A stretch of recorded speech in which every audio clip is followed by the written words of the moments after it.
Antologi Pembacaan Firman Tuhan yang Maha Kuasa. Perkataan Tuhan kepada seluruh alam semesta. Perkataan keempat.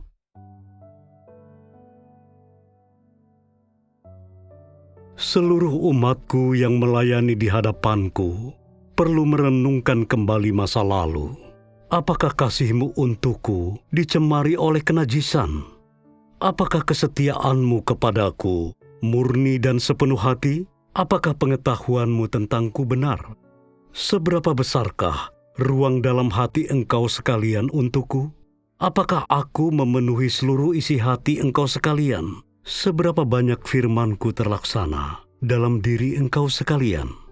Jangan menganggapku bodoh. Semua hal ini sangat jelas bagiku. Hari ini, saat suara penyelamatanku diutarakan, apakah kasih Engkau sekalian bertambah untukku? Sudahkah bagian dari kesetiaan-Mu terhadapku menjadi suci? Apakah pengetahuan-Mu tentangku semakin mendalam? Apakah pujian di masa lalu menjadi dasar kukuh bagi pengetahuan Engkau sekalian pada hari ini? Seberapa banyak batin Engkau sekalian dipenuhi oleh Roh-Ku? Seberapa besarkah ruang dalam diri Engkau sekalian untuk gambarku? Apakah perkataanku menghantam titik lemah Engkau sekalian? Apakah Engkau sekalian benar-benar merasa bahwa tiada lagi tempat untuk menyembunyikan rasa malumu? Apakah Engkau sungguh percaya bahwa Engkau tidak memenuhi syarat menjadi umatku? Jika Engkau sekalian sama sekali tidak memahami pertanyaan di atas, ini menunjukkan bahwa Engkau sedang memancing di air keruh, bahwa Engkau hadir hanya sekadar memenuhi kuota, dan pada waktu yang telah ditentukan olehku, Engkau pasti akan dilenyapkan dan dilemparkan ke dalam jurang maut untuk kedua kali. Inilah firman peringatanku, dan siapapun yang menganggap enteng hal tersebut akan dihantam oleh penghakimanku, dan pada waktu yang ditetapkan akan dilanda oleh bencana. Bukankah begitu? Apakah aku masih perlu memberikan contoh untuk menggambarkan ini? Haruskah aku berbicara lebih lugas untuk memberi sebuah contoh untuk engkau sekalian?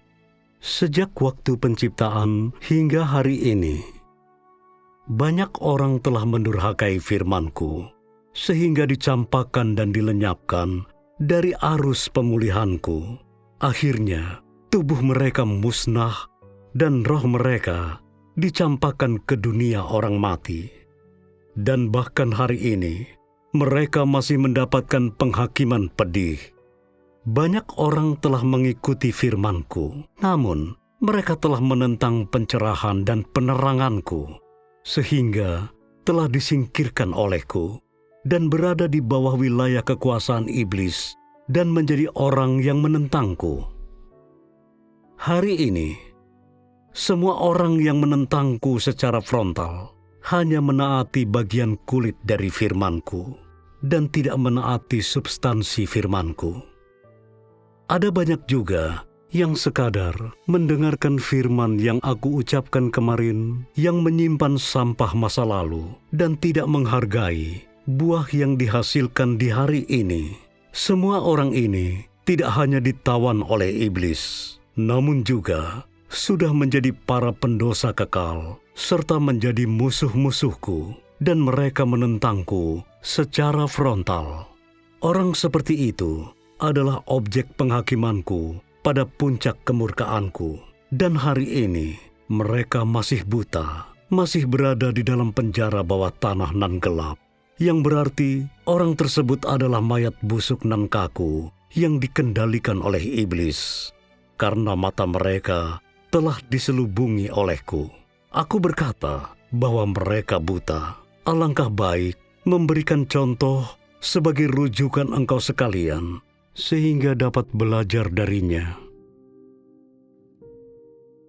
Saat menyebut Paulus, engkau sekalian akan memikirkan riwayat hidupnya dan beberapa kisah tentang dirinya yang tidak akurat dan tidak sesuai dengan kenyataan.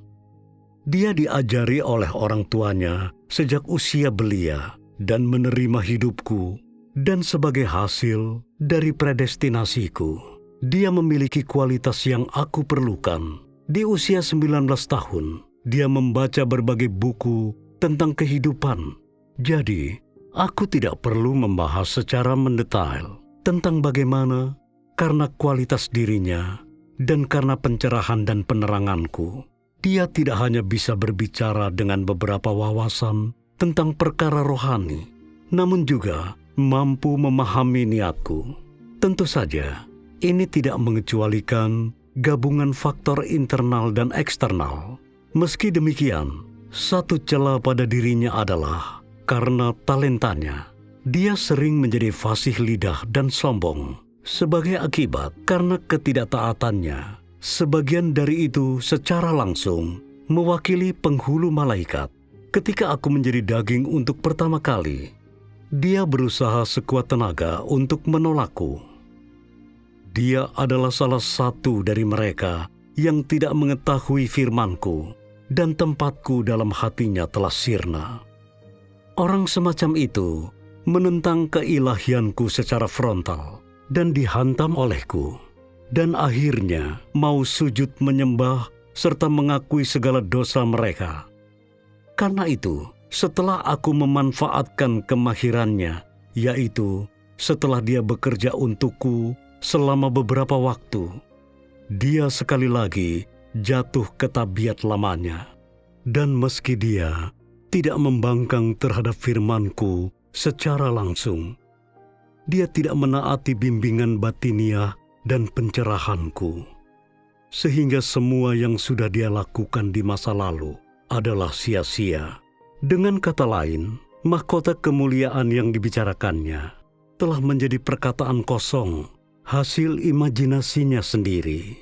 Karena sampai hari ini, dia masih berada dalam penghakimanku di tengah ikatanku.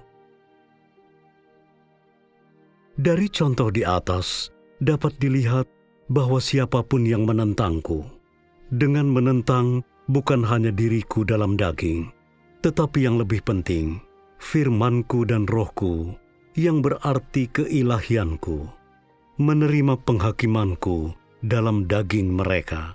Ketika roh-Ku meninggalkanmu, engkau jatuh terjerembab, langsung menuju dunia orang mati.